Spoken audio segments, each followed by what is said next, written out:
ป๋าอะอายสุดปังมีงานทั้งเว้นทั้งคืนวันที่8สิงหาก็คือเดือนหน้านี่สบายดี FC แฟนคลับของนกพงศกรแห่งวงเสียงวีหก FC ของน้องอะอายสกุลพรลูกสาวหัวแก้วหัวแหวนของพอนกพงศกรคลิปนี้มีเรื่องเล่าข้อมูลข่าวสารเอามาฝากเอามาต้อนกันท่านผู้ชมวันที่8สิงหาก็คือเดือนหน้านี่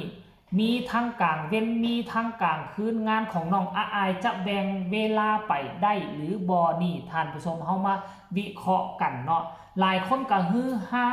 มีหลายสิ่งหลายอย่างที่มันก้าวเข้ามาในชีวิตของน้องอะอายและงานนี้บ่ได้เป็นงานวงใหญ่เพราะว่าวงใหญ่นี่ได้ปิดฤดูกาลไปแล้วเนาะวงใหญ่ได้ปิดฤดูกาลไปกว่าจะนัดมาพบมาพ้อกันก็อีกหลายวันอีกหลายเดือนเติบท่านผู้ชมแต่ว่างานนี้เป็นงานวงใดท่านผู้ชมแล้วมันจะไปต่ำกับงานอันหนึ่งที่บอสนกพงศกรอนุญาตให้ลูกสาวอะอายไปแล้วหรือบอเนาะคือวันที่8นี่ดังที่เฮาฮู้จักกันดีวันที่8น้องอะอายมีนัดกับบรรดาศิลปินหญิงอยู่ทั่วภาคอีสานเขาเจ้ามีกิจกรรมแข่งขันฟุตบอลหญิงศิลปินอีสานทั้งหมอลำทั้งลูกทุ่งผสมประสานกันไปโอ้โหงานนี้อะอายได้ไปเรียบร้อยแล้วได้แบ่งทีมกันเรียบร้อยอะอายอยู่ทีมที่2มีทั้งหมดคือ4ทีมด้วยกันบ่ได้มาเล่นๆอะอายอยู่ทีมของลำเพลินวงศกรเป็นโค้ชจัดสรรปันส่วนกันคักแน่โอ้โหท่านผู้ชมแล้วบัดนี้มันสิต่ำกันบ่เพราะว่าอย่างเพราะว่ามื้อวานนี่เอง14ชั่วโมงที่ผ่านมานี่ทางเพจหลักของเสียงวีหกออกมาโพสต์เคลื่อนไหวว่าแฮปปี้เบิร์ดคุณบอมเบ๋ว่าซั่นเด้และขอบพระคุณที่ว่าจ้าง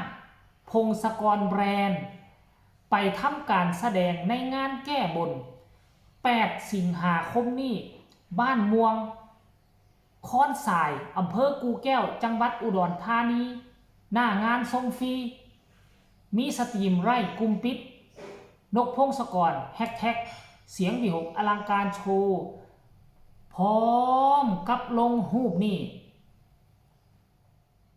นั่นหมายความว่าจังไดเอาแล้วอะอายจะไปเฮ็ดกิจกรรมแข่งขันฟุตบอลได้เฮ็ดจังไดล่ะพวกเจ้าคิดว่าจะทันหรือบ่อยู่ที่ขอนแก่นเด้อุดรขอนแก่นมันห่างจากกันไกลบ่ทุกคนหรือว่าอยู่จังหวัดติดกันอยู่แขวงติดกันบ่ระหว่างขอนแก่นน่ะคือว่าบ่ติดกันนะขอนแก่นนี่ห่างจากอุดรนี่มีจังหวัดหนึ่งมาขั้นกลางบ่หรือ2จังหวัดพุ่นน่ะแล้วอะอายจะเดินทางจังใดไผจะไปส่งอะอายงานนี่หรือว่าพอนกพงศกรก็สิพาลูกสาวไปแข่งขันฟุตบอลอยู่ขอนแก่นก่อนบ่แข่งขันฟุตบอลสำเร็จเสร็จสิ้นขั้นแข่งขันฟุตบอลเรียบร้อยแล้วก็จะมีการกินข้าวสามัคคีสามัคเคอกันได้แข่งขันฟุตบอลนี่น่าจะแข่งขันตอนกลางเว้นน่าจะเริ่มตั้งแต่เช้าๆไปแหละน่าจะเป็น8-9 โมงเช้ากิจกรรมค่อยคิดว่า4ทีมนี่ตอนสายๆบ่ายๆน่าจะแล้วสำเร็จเสร็จสิ้นกินข้าวสวยแล้วกินข้าวเที่ยงแล้วกันน่าจะเดินทางกลับมาอุดรน่าจะทันอยู่แต่ถามว่าคันทันกับทันอยู่ดอกแต่ว่าการไปแข่งขันฟุตบอลนี่อะอายตอนแรกมาอะอายจะไหวบ่ทุกคนเพราะว่างานคอนเสิร์ตอยู่ที่อุดรนี่มีรูปอะอายขึ้นเต็มจอเลยมีรูปอะอายกับพ่อจ๋านี่ขึ้นสูงแล้วก็ขึ้นใหญ่กว่าหมู่ถัดลงมาก็จะเป็นบอสโนถัดลงมากับพระเอกเจมส์เนี่ยคนอายุ13 ปีนี่ไปเล่นแข่งขันฟุตบอลมืดมือมืดเศร้านี่ตกตอนแรงมาเมื่อยเลยทุกคนคันเฮาอายุซ้ำนี้เฮากับเมื่อยแต่ว่าอะอายนี่ค่อยก็คิดว่าอะอายนี่คงจะผ่านเพราะว่าผ่านร้อนผ่านหนาวผ่านความทุกข์ความยากมาแล้วตั้งแต่ตอนน้อยๆหิ้วคุปูนแลนน้ำก้นยาล้ำอยู่ค่อยคิดว่านักซ้ำนี่ค่อยคิดว่าอะอายคงจะเฮ็ดได้คงจะเป็นภาพที่ดีแลนเข้าไปแข่งขันฟุตบอลอันนึงก็เป็นกิจกรรมของศิลปินหญิงกระทิมบ่ได้อันนึงก็เป็นงานมือแรงนี่เนาะคันทิมงานกิจกรรมตัวนี้ไปนี่ก็คือว่ายากบ่มีส่วนร่วมในสังคมยิ่งอะอายไปร่วมงานสังคมแบบนี้น่ะกิจกรรมแบบนี้ยิ่งจะเฮ็ดให้คนรู้จักอะอายหลายขึ้นยิ่งจะเฮ็ดให้คน กระแสชื่อเสียงของอาอายนี่เพิ่มขึ้นกว่าเก่าอีกหลายเท่าโตท่านผู้ชมมื้อนี้นี่วันที่19แม่นบ่ล่ะวันที่20ฟุตบอลโลกหากะเตะกันเมื่อคืนนี้ก็ปรากฏว่าสเปนคว่ำเจ้าเก่าคว่ำแซมเก่าไป1-0ท่านผู้ชมเนาะเว้าเรื่องฟุตบอลเฮาก็มาเว้าเรื่องฟุตบอลโลกจักหน่อยแน่ก็คิดว่าอาร์เจนตินาจะได้แซมตื้มบ่ได้สเปนกลับคืนมาพังงาดคว้าแซมไปครอบครองเดี๋ยวมาเบิ่งวันที่8ทีมของอาอายจะชนะคือกันกับสเปนบ่จะมีรางวัลคือกับเขาบ่แล้วฮอดมื้อนั้นมาค่อยก็สิติดตามว่าอาอายนี่พอจะอาอายมีการแบ่งสรรปันส่วนเวลาคือแนวใดไผจะไปส่งอาอายเดี๋ยวค่อยจะไปติดตามอย่างใกล้ชิดกันแล้วกันเด้อทุกคนเด้อเนาะมาหลังจากที่เสียงวิหกเพจรักเสียงวิหกโพสต์งานไปก็หลายคนก็เข้ามาแสดงความคิดความเห็นดีใจนำพักขนาดพักงานพักฤดูกาลปิดฤดูกาลงานก็ยังมาจวดจ้าดฟ้าบึ้มแบบบ่ขาดตกบกพร่องท่านผู้ชมนี่คอมเมนต์แรกบอกว่าจวดโอ้นี่แม่ตู่จวดว่าซั่นคอมเมนต์ที่2บอกว่า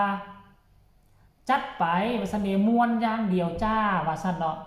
คอมเมนต์ต่อมาก็บอกว่าเสียดายว่าซั่นนี่มีแต่เสียดายว่าซั่นเด้ไม่มีน้องอายเลยงานนี้อีหยังว่าบ่มีน้องอายจังได๋ก็อายไปนำมึงบ่เห็นบ่โอ้ยก็รูปอายเต็มอยู่หั่นบ่เห็นบ่ใครบอก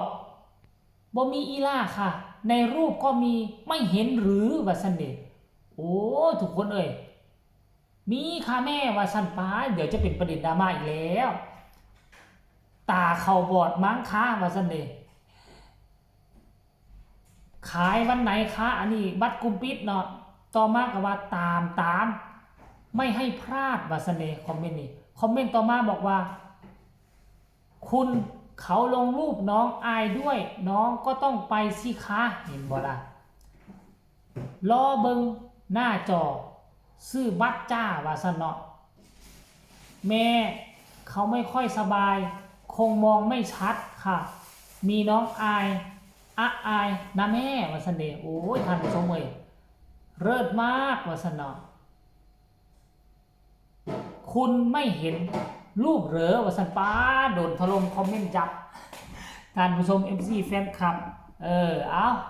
คลิปนี้ก็น่าจะฝากฝังเอาไว้สักนี้แหละขอแสดงความยินดีกับนกพงศกรแบรนด์ขอแสดงความยินดีกับบอสน้อยบอสใหญ่เนาะถึงมาปิดฤดูกาลก็ยังมีงานเข้ามาแบบบ่ขาดสายเว้าตามชื่อว่าบ่อดดอกบ่อด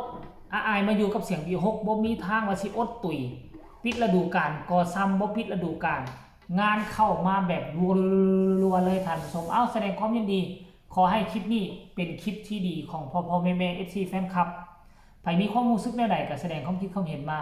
ฝากผู้ละ1 ไลค์ 1 แชร์ที่สำคัญจะกดข้ามโฆษณาพ่อกันใหม่ในคลิปหน้าลาท่านผู้ชมไปก่อนสบายดี